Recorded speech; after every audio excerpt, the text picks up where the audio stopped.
Li um artigo intitulado Como a Bíblia influencia a cultura do estupro, e neste artigo o autor alega que a Bíblia é responsável pela cultura do estupro e que a Bíblia também defende a chamada culpabilização da vítima, ou seja, a vítima do estupro, na verdade, é a real culpada pelo estupro por ser mulher, segundo as Escrituras.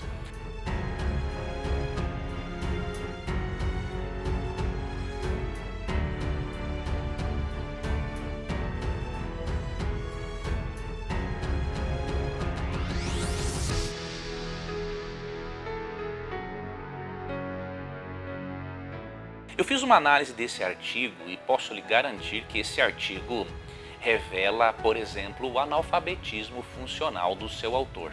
Né? Eu não sei se ele não entendeu o que ele leu, revelando deste modo o seu analfabetismo funcional, ou se ele viu nos textos bíblicos que ele citou apenas aquilo que ele quis. Então, se a primeira opção é a válida, ele realmente sofre de analfabetismo funcional. Ele lê e não entende o que ele leu. Se for a segunda opção, ou seja, ele viu aquilo que ele quis ver, isso se chama desonestidade intelectual.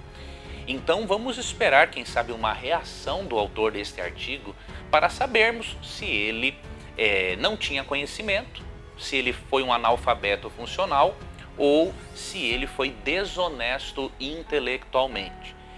Vou analisar os textos para você perceber o quanto o autor deste artigo foi infeliz na sua abordagem. Por exemplo, um dos textos que ele cita, que supostamente contribui para a cultura do estupro, um dos textos que ele cita é Deuteronômio, capítulo 21, né? Dos versículos 10 ao 14. Vamos ler esse texto, né? E vamos ver se realmente esse texto está aprovando a cultura do estupro e se esse texto está culpando a vítima pelo problema. Vamos lá. Quando saíres à peleja contra os teus inimigos e o Senhor teu Deus os entregar nas tuas mãos, e tu deles levares cativos, e vires entre eles uma mulher formosa e te afeiçoares a ela, e a quiser tomar por mulher, então a levarás para casa, e ela rapará a cabeça, e cortará as unhas, e despirá o vestido de cativeiro, e ficará na tua casa, e chorará a seu pai e a sua mãe durante um mês. Depois disso a tomarás. Tu serás seu marido, e ela tua mulher. E se não te agradares dela, deixa-la-ás ir por sua própria vontade. Porém, de nenhuma sorte a venderás por dinheiro, nem a tratarás mal, pois a tens humilhado. O que você percebe aqui nesse texto é o seguinte: o povo da época era acostumado a ter prisioneiros. Eles levavam prisioneiros. E como que as nações pagãs da época agiam contra os prisioneiros? Você vai ver a diferença entre a orientação que Deus deu para aquele povo rude e ignorante que havia saído do Egito. Você vai ver a diferença entre a orientação de Deus e o que os pagãos faziam. Quando os pagãos invadiam civilizações, tomavam civilizações, eles maltratavam, humilhavam, estupravam e até depois matavam. Ok? Quando Deus tira Israel do cativeiro egípcio, Deus muda totalmente a história em relação a eles. Deus queria que o povo de Israel fosse diferente. Deus queria usar o povo de Israel como uma luz para levar o conhecimento de Deus às outras nações, de acordo com Zacarias 8, ali 20 a 22. E obviamente que prisioneiros sempre iriam existir naquela cultura. Né? E aí o que Deus fez?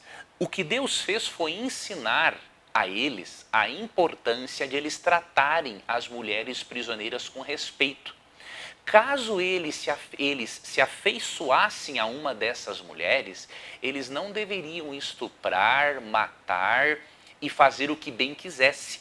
No próprio texto de Deuteronômio diz que primeiro Caso os pais dessa mulher tivessem sido mortos na batalha, tinha que deixá-la chorar e viver a sua dor, ok? Não era para ter nenhuma relação sexual com ela. Segundo ponto, depois disso, ele seria esposo dela, marido. Tem nada a ver com estupro aqui. Né? Marido. E se não se agradasse dela, ao contrário do que os pagãos faziam, matavam, despedaçavam ou faziam como moeda de troca, Deus diz no verso 14, ó, se não te agradares dela, deixá-la-ás ir à sua própria vontade. Porém, de nenhuma maneira, de nenhuma sorte, a venderás por dinheiro, nem a tratarás mal. Então, como que um indivíduo que não é analfabeto funcional ou que não é desonesto intelectualmente pode ver no texto que Deus aqui está aprovando a cultura do estupro? Deus está ensinando-os a tratar mulheres que haviam se tornado escravas da melhor maneira possível e como esposas.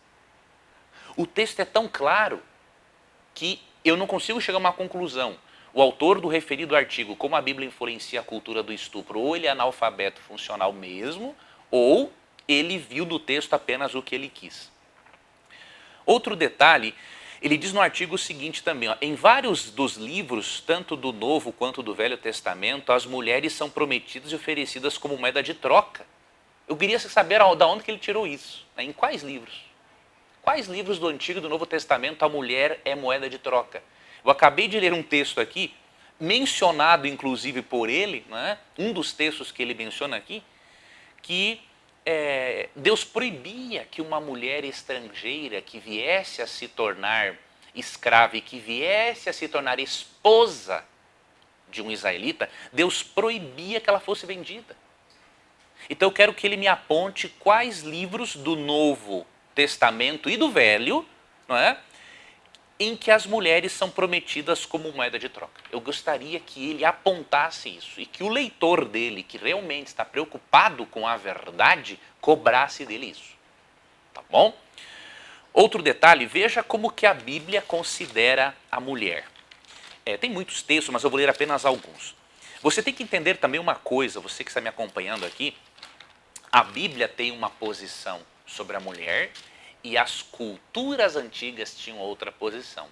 O fato de a Bíblia contar como que as culturas antigas viam a mulher não significa que essa seja a opinião da Bíblia. Qualquer pessoa que lê com atenção consegue fazer essa diferença. Quando Deus criou o ser humano, de acordo com Gênesis 1, 28, não foi só o homem no aspecto masculino, não é, que foi criado à imagem e semelhança de Deus.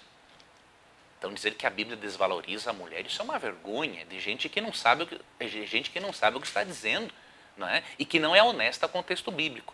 Quando você lê Gênesis 1, 28, diz assim, Deus, na verdade, verso 27, criou Deus, pois, o homem à sua imagem, a imagem de Deus o criou, homem e mulher os criou. A mulher é colocada no mesmo nível que o homem na criação. Ambos são a imagem e semelhança de Deus. Ambos são sagrados e valorizados para Deus. Com a entrada do pecado, isso mudou.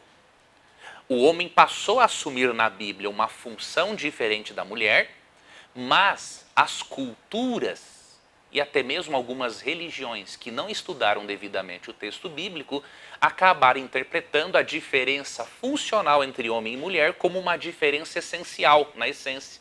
Mas a Bíblia não faz essa diferença. Quer ver outro texto bíblico sobre a valorização que Deus dá à mulher? Efésios 5, por exemplo. É um outro texto muito importante que o autor desse artigo aqui tão limitado ele deveria ter considerado. Né?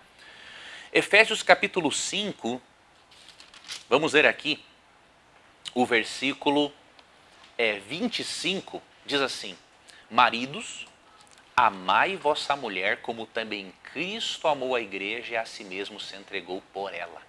Ou seja, o amor do marido para com a mulher deve ser um amor sacrificial. Assim como Cristo morreu pela igreja, o marido, se necessário for, tem que morrer por sua esposa. É esse o tipo de amor que Deus quer, que a Bíblia incentiva que um homem sinta para com uma mulher. E aí vem o camarada aqui me dizer que a Bíblia desvaloriza a mulher. Pelo amor de Deus, né? E aí, no versículo 28, ó, assim também os maridos devem amar a sua mulher como ao próprio corpo. Quem ama a esposa a si mesma se ama. Porque ninguém jamais odiou a própria carne, antes a alimenta e dela cuida, como também Cristo faz com a igreja. Ou seja, o marido deve alimentar, deve cuidar da esposa, assim como Cristo cuida da igreja. E eu destaco para você que os autores do Novo Testamento tinham como Bíblia o Antigo Testamento. Então dizer assim, o Novo Testamento fala de uma forma da mulher e o Antigo Testamento fala outra, isso é um absurdo. Né? A Bíblia dos autores do Novo Testamento era o Antigo Testamento. O próprio Paulo, que escreveu esse texto, disse em 2 Timóteo 3, 16 e 17 que toda a Escritura, ou seja, todo o Antigo Testamento é inspirado por Deus. Então quando Paulo escreveu isso aqui, inspirado pelo Espírito Santo, ele tem o Antigo Testamento como base, meu amigo. Outro detalhe importante, aqui no artigo o autor diz assim, ó, que é inegável que a Bíblia segue sendo até hoje uma grande influenciadora do comportamento social da população e um documento que ajuda a definir a conduta de muita gente. Ajuda mesmo, porém de qual perspectiva você está falando? Se você está me dizendo que a Bíblia define a conduta do estupro, eu posso dizer que você não sabe nada do que você está dizendo. Agora, se você me dizer, por exemplo, que a Bíblia define e influencia o comportamento social da população em várias áreas que você não mencionou aqui, eu vou concordar. Por exemplo, os pais da ciência fizeram ciência por causa da Bíblia. Né? Galileu Galilei, Isaac Newton, Nicolau Copérnico, foram homens que, estimulados pela palavra de Deus, foram entender como que Deus, que leis Deus utilizou para criar o universo. Outro detalhe, a Bíblia influenciou a cultura realmente, o comportamento social de tal forma que o protestantismo surgiu no cenário mundial defendendo a liberdade religiosa, a liberdade de opinião e tirando as pessoas da prisão intelectual na qual Roma papal havia prendido essas pessoas. Então, se não fosse a Bíblia, você que escreveu esse artigo, você nem teria escrito esse artigo. É graças à Bíblia, é graças à influência da Bíblia entre os protestantes que hoje você pode descrer na Bíblia. Você tem a liberdade de discordar da Bíblia. Só que você precisa discordar com base, você precisa discordar com sabedoria. Outro aspecto do artigo diz que a Bíblia dá suporte à culpabilização da vítima. Ou seja, se a mulher foi estuprada, isso significa que a Bíblia insinua que a culpa foi dela. Olha que barbaridade que o indivíduo acabou de escrever aqui. Vamos ver o texto no qual, um dos textos no qual ele baseia essa afirmação, é o texto de Deuteronômio 22, 28 e 29. Olha o que diz o texto. Se um homem encontrar uma virgem que não seja casada, tomando-a dormir com ela, e forem apanhados, esse homem dará ao pai da virgem 50 ciclos de prata e ela se tornará sua mulher.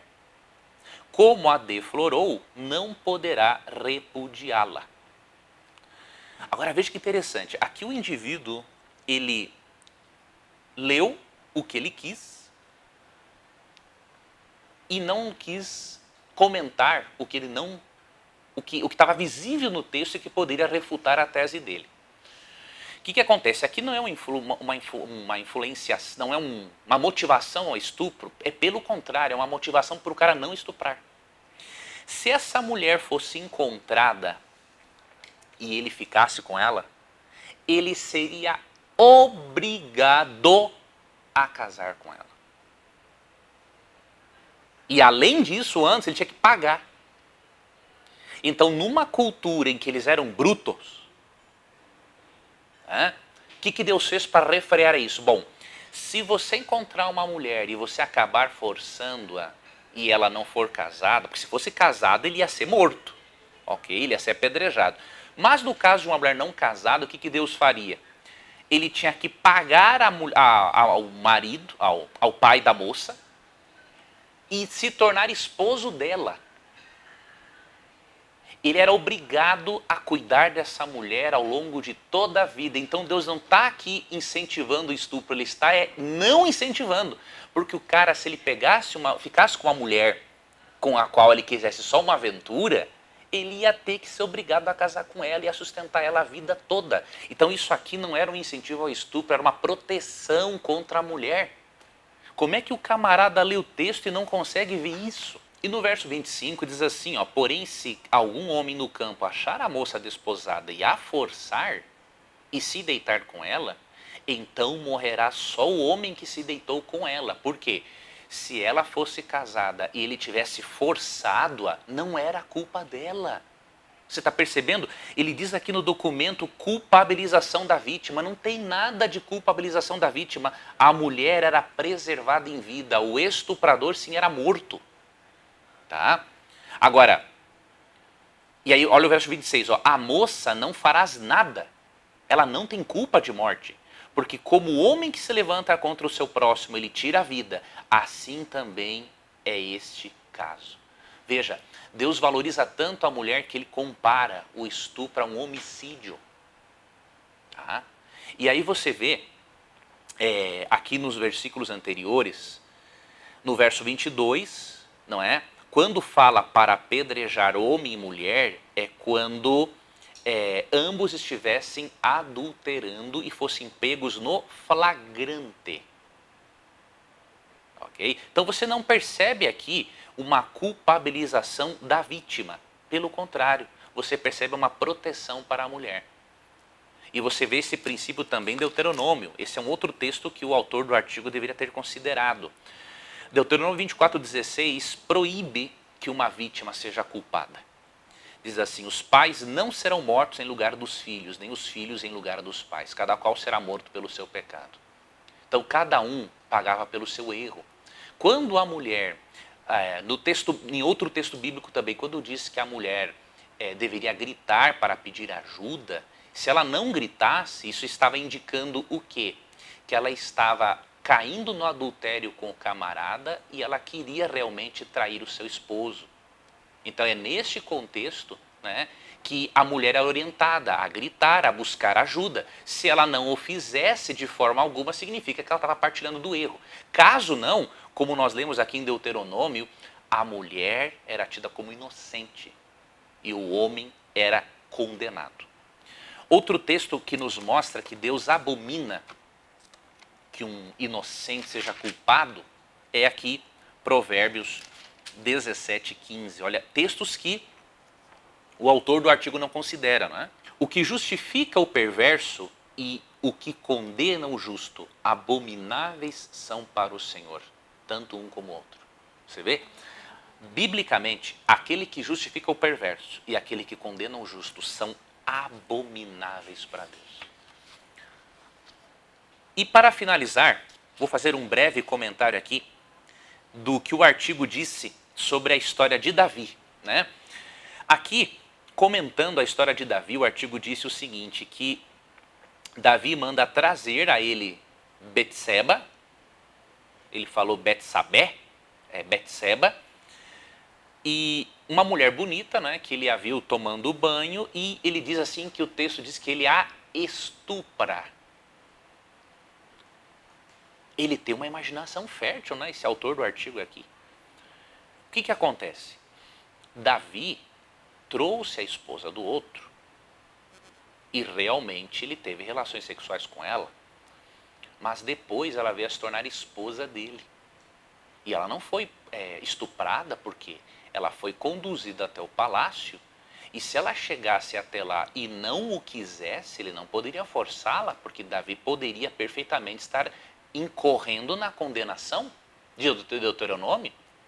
Davi conhecia Deuteronômio, então o que ele fez foi seduzir a mulher, ele não estuprou Betseba. Outro detalhe que o artigo não considera é o seguinte, Deus aprovou a atitude de Davi em seduzir uma mulher casada? Então esse autor deveria ter lido 2 Samuel 11:12. Deus castiga Davi por ele ter seduzido uma mulher de outra pessoa. Davi colhe os resultados na sua família. A mesma coisa que ele fez, né, em não ser fiel em relação à sua sexualidade, filhos dele não foram.